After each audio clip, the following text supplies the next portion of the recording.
Morning to all of you. कैसे हैं आप लोग? सब अच्छे हैं? ठंड बहुत ज़्यादा पड़ रही है तो घरों में बैठ के आराम से बस क्लास लो, पढ़ाई करो, ठीक है। तो हमारे फर्स्ट और सेकंड लेक्चर हो गया। हमने फर्स्ट लेक्चर में पढ़ा था माइंड और ब्रेन के बारे में। सेकंड लेक्चर में हमने कंपोनेंट ऑफ माइंड पढ़ा। कंपोनेंट ऑफ माइंड में एक कंपोनेंट हमारा रह गया था उस time, that is the perception. तो आज हम थर्ड क्लास में बात करेंगे पहले परसेप्शन के बारे में, फिर उसके बाद हम बात करते हैं क्लासिफिकेशन ऑफ डिसऑर्डर कि साइकेट्री के जो डिसऑर्डर है उनका क्लासिफिकेशन कैसे कैसे होता है, किन के बेसिस पे है, कैसे उनको डिफरेंशिएट किया जाता है, कैसे उनको आगे जाके सब पार्ट्स में सब डिवाइडेशन उसके अंदर किया गया है, ठीक है। तो चलिए आज स्टार्ट करते हैं हमारी थर्ड क्लास, ठीक है। तो वही जय श्री राम, जय श्री राम। चलिए स्टार्ट करते हैं आज अपनी थर्ड क्लास। तो सबसे पहले हम बात करेंगे जो हमारा कंपोनेंट ऑफ माइंड था उसका जो लास्ट था हमारा, that is your perception.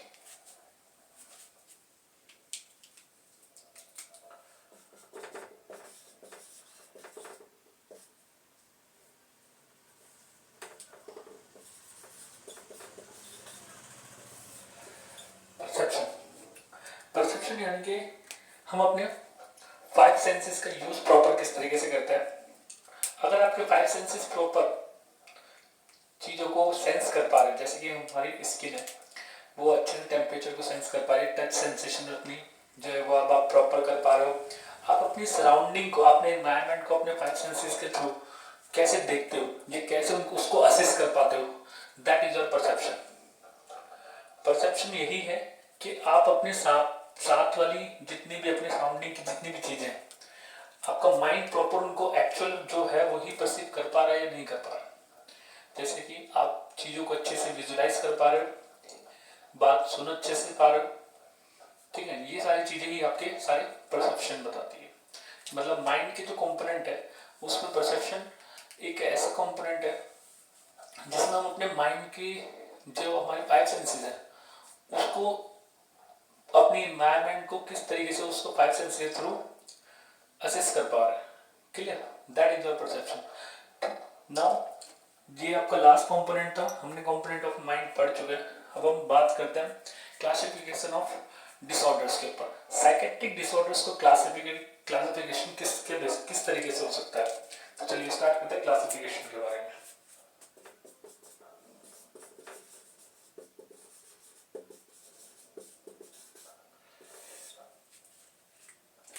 Classification psychiatric disorders का स्टार्ट होता है सबसे पहले दो चीजों में। फर्स्ट ऑफ ऑल आपका साइकोसिस और सेकंड होता है आपका न्यूरोसिस।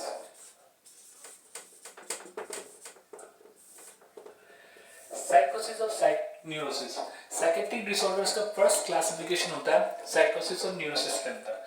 देन उसके बाद फिर हमारा नेक्स्ट अदर क्लासिफिकेशन होता है साइकोसिस के अंदर बेसिकली दो तरीके के डिसऑर्डर्स आते हैं। First one is your organic और second one is your functional.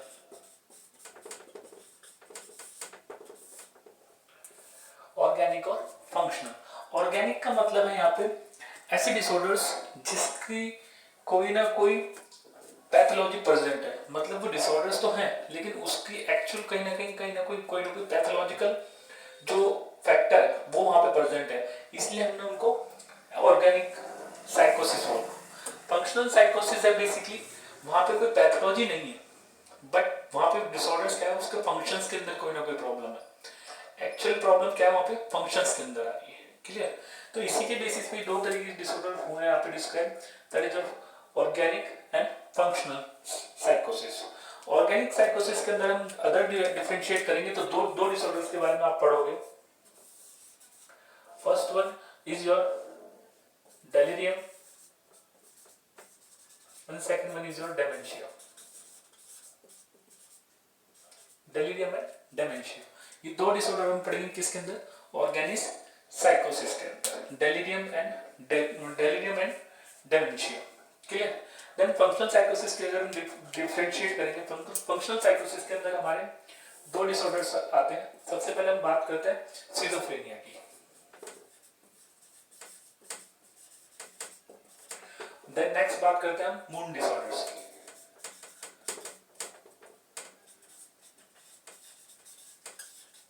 Mood disorders. Mood disorders के अंदर अनदर डिवाइडेशन आता है, that first one is the unipolar affective disorder और another one is a bipolar affective disorder.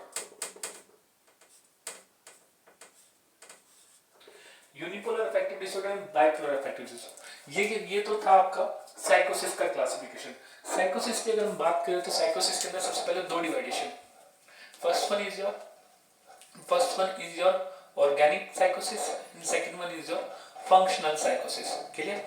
Organic साइकोसिस means कि वहां पे कोई ना कोई जितने भी डिसऑर्डर्स आएंगे उनकी कोई ना कोई पैथोलॉजी प्रेजेंट है, मतलब वहां पे पैथोलॉजिकल फैक्टर्स है अवेलेबल है। लेकिन फंक्शनल साइकोसिस में ऐसा नहीं है। फंक्शनल साइकोसिस में हमारी जो प्रॉब्लम आती है वो कहाँ आती है? फंक्शंस के अंदर आती है। मतलब जैसे कि हम उसके अंदर पढ़ेंगे सिजोफ्रेनिया। सिजोफ्रेनिया की अगर हम बात करें तो सिजोफ्रेनिया के अंदर जितने भी आप उसके अंदर साइलेंट सिम्टम देखोगे वो फंक्शन से रिलेटेड होंगे। क्लियर? इसलिए हमने उसको क्या बोला? फंक्शनल साइकोसिस। नाउ अगर हम फंक्शनल साइकोसिस के अंदर दो डिसऑर्डर्स की बात करते हैं, that is the schizophrenia first one and second one is your mood affective disorders. Mood affective disorders के अंदर जो फैक्टर है जो फंक्शनल है वो क्या है? मूड के अंदर कहीं ना कहीं चेंजेस आपको देखने को मिलेंगे जितने भी डिसऑर्डर्स होंगे।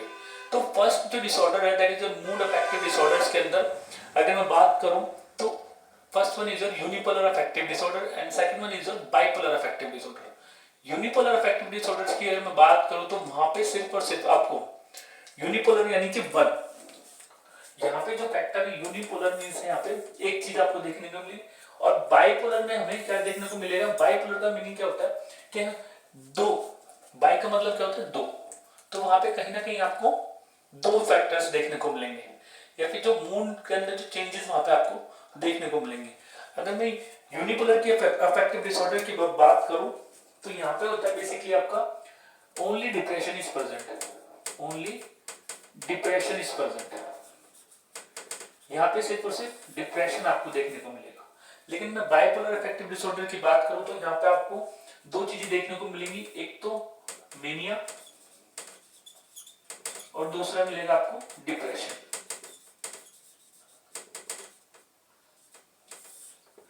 तो ये जो क्लासिफिकेशन है ये सारा किस चीज का? आपका साइकेट्रिक डिसऑर्डर के अंदर साइकोसिस का क्लासिफिकेशन हमने पढ़ लिया। जैसे मैं रिपीट कर देता हूँ चीजें दोबारा से एक बार और। सबसे पहले हमने क्लासिफिकेशन स्टार्ट करा साइकेट्रिक डिसऑर्डर्स का। साइकेट्रिक डिसऑर्डर्स की मैं बात करूँ तो फर्स्ट क्लासिफिकेशन जो आता है दैट इज द साइकोसिस एंड न्यूरोसिस। अब साइकोसिस और न्यूरोसिस में डिफरेंस होता है। साइकोसिस वाले पेशेंट में बेसिकली क्या चीज है? साइकोसिस के अंदर जितने भी डिसऑर्डर आएंगे ना उसके अंदर पेशेंट के अंदर इंसाइट और जजमेंट, जो हमारे माइंड के कंपोनेंट थे, इंसाइट एंड जजमेंट, ये दोनों आपको साइकोसिस वाले पेशेंट के अंदर एब्सेंट देखने को मिलेगी। बात समझ में आ रही है ना?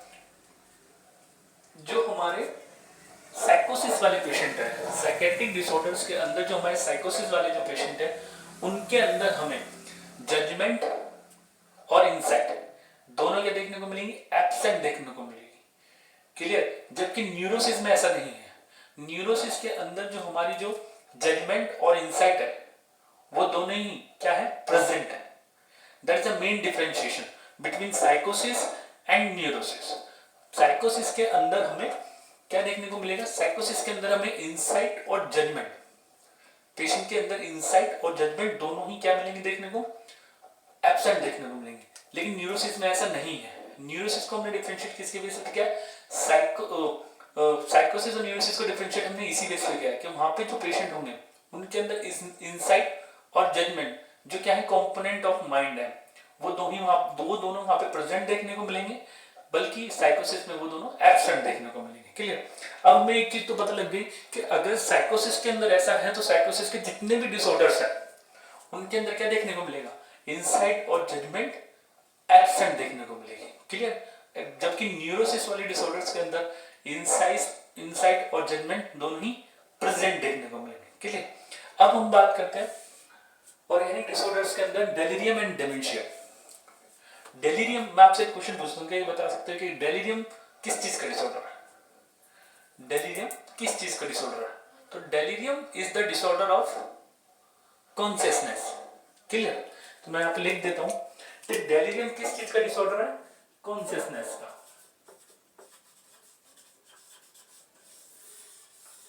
Delirium is the disorder of consciousness.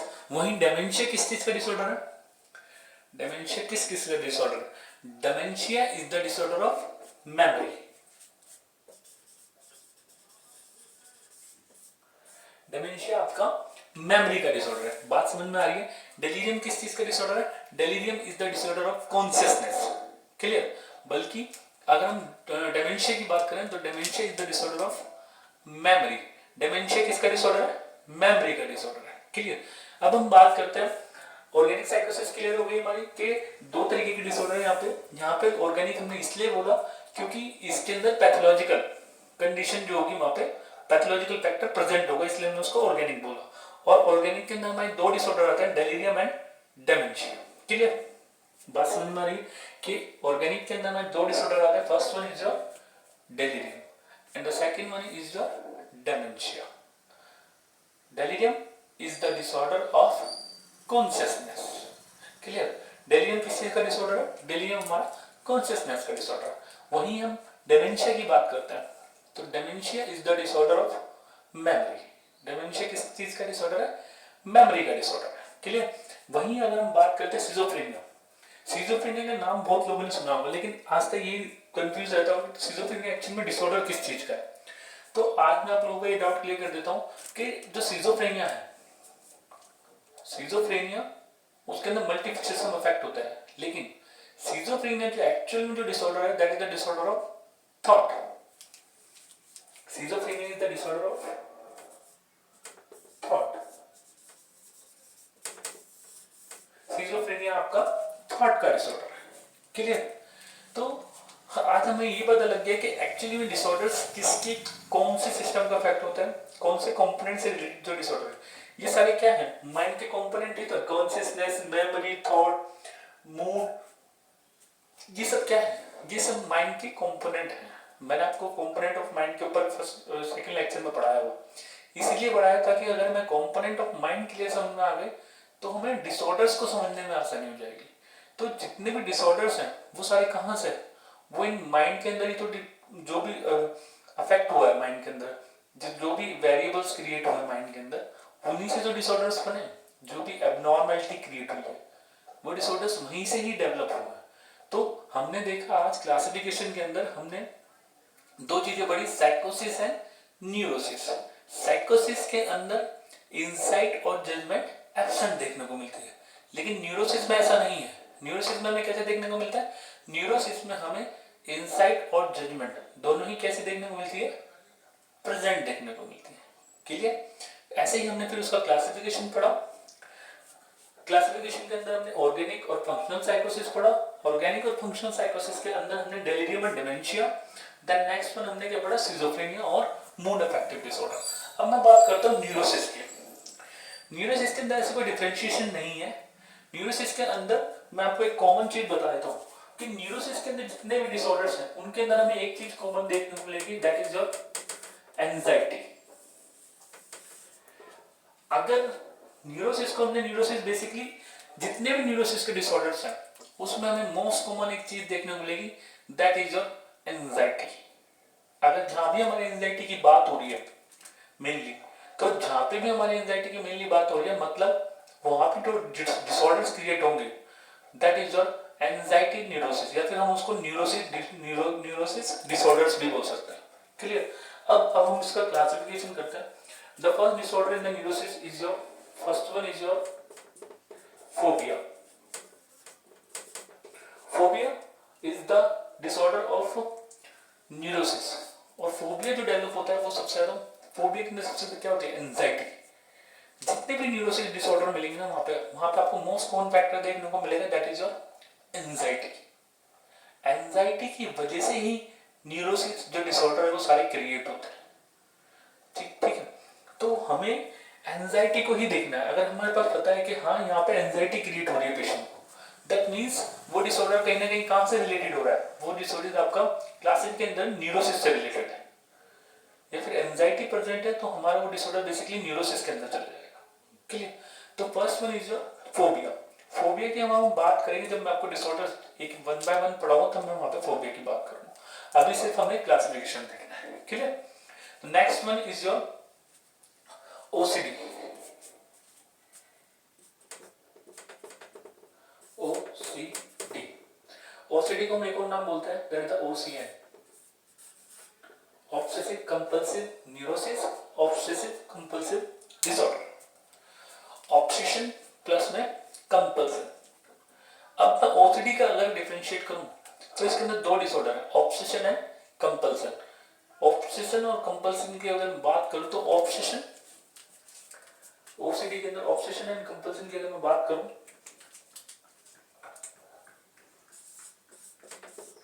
तो ऑब्सेशन और कंपल्सन ये दो डिसऑर्डर है, ऑब्सेशन एंड कंपल्सन। ऑब्सेशन जो है it is a disorder of, कोई बता सकता क्या आपको पता है ऑब्सेशन किस चीज का डिसऑर्डर है? Obsession is the disorder of thought और compulsion is the disorder of activity.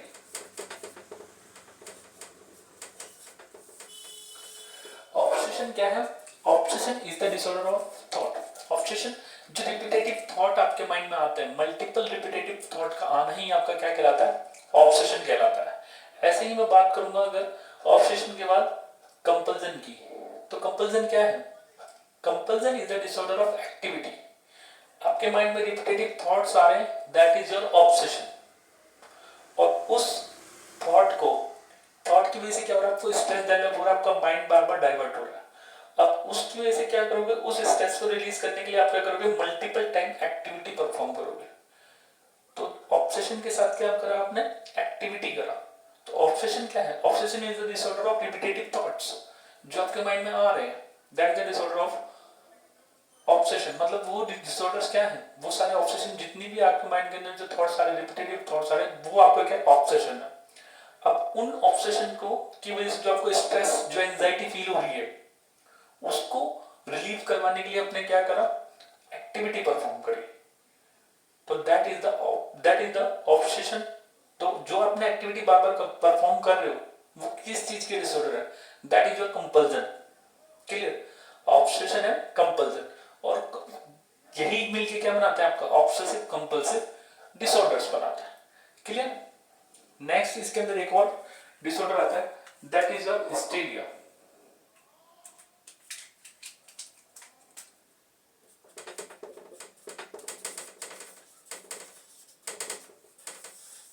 Hysteria, तो ये आपके सारे कितने क्या है? न्यूरोसिस के डिसऑर्डर है। क्लियर? आप हमने न्यूरोसिस के अंदर मोस्ट कॉमन फैक्टर क्या पढ़ा? एंजाइटी। क्लियर? कि जहां पे आपको पेशेंट को कुछ देखने को मिले ना मिलेगी, लेकिन वहां पे क्या डेवलप हो जाएगी? पेशेंट को एंजाइटी डेवलप हो जाएगी। फोबिया में ऐसा होता है, हिस्टीरिया में ऐसा ही होता है, नेक्स्ट आपका ऑब्सेशन में ऐसा होता है, ओसीएन में ऐसा होता है। मतलब ये सारे जितने भी डिसऑर्डर न्यूरोसिस से वो डेवलप होते हैं कहीं ना कहीं एंजाइटी से रिलेटेड। अगर किसी भी पेशेंट को एंजाइटी बहुत ज्यादा हो रही है ना, वो चीजों को लेकर घबरा जल्दी जाता है, दैट मीन्स उसको कहीं ना कहीं ओसीडी होने के चांसेस है, कहीं ना कहीं उसको हिस्टीरिया होने के चांसेस है, कहीं ना कहीं उसको फोबिया का कोई प्रॉब्लम है। तो ये सारे डिसऑर्डर्स ही इस तरीके से बनते हैं। न्यूरोसिस के जितने भी डिसऑर्डर है उसके अंदर most common factor is your anxiety. Clear? तो एंजाइटी से रिलीफ करवाना, उस टाइम पे मान लो कि अगर आपने न्यूरोसिस पेशेंट को एंजाइटी से रिलीफ करवा दिया, दैट इज द मीन्स कि वो कहीं ना कहीं वो ठीक हो सकता है। मतलब वो हो तो जाएगा ही, लेकिन कहीं ना कहीं उसका जो main factor that is your anxiety. तो हम इन डिसऑर्डर्स के अंदर सबसे ज्यादा तो अफेक्ट होते हैं दैट इज एंजाइटी से। तो एंजाइटी को रिलीफ करवाना यहाँ पे बहुत जरूरी होता है, उसको रिलीज करवाना पड़ता है कि वो उस चीज के बारे में या तो ना सोचे, या फिर जिस चीज से उसको फोबिया है उस चीज के बारे में ना सोचे, क्योंकि अगर वो सोचेगा तो उसको क्या होगा? एंजाइटी फील होगी, और एंजाइटी फील होगी तो धीरे धीरे उसको प्रॉब्लम स्टार्ट हो जाएगी। क्लियर? तो ये है आज का आपका क्लासिफिकेशन ऑफ डिसऑर्डर्स। तो क्लास आई होप आपको पसंद आए। पहली दो क्लासेस सबको अच्छी लगी हो तो कमेंट जरूर करना उसमें, और ये आप हमारी थर्ड क्लास है। तो आज के लिए इतने काफ़ी है, तो क्लासेस को लाइक शेयर और कमेंट जरूर करें, और जिसको भी कुछ भी डाउट आता है तो वो अपने डाउट कमेंट सेक्शन में जरूर लिखें। तो चलिए मिलते हैं फिर, और keep learning with the conceptual learning, the medics. तो टाटा बाय बाय, कल फिर मिलेंगे न्यू क्लास के साथ, न्यू टॉपिक के साथ। Thank you, Tata.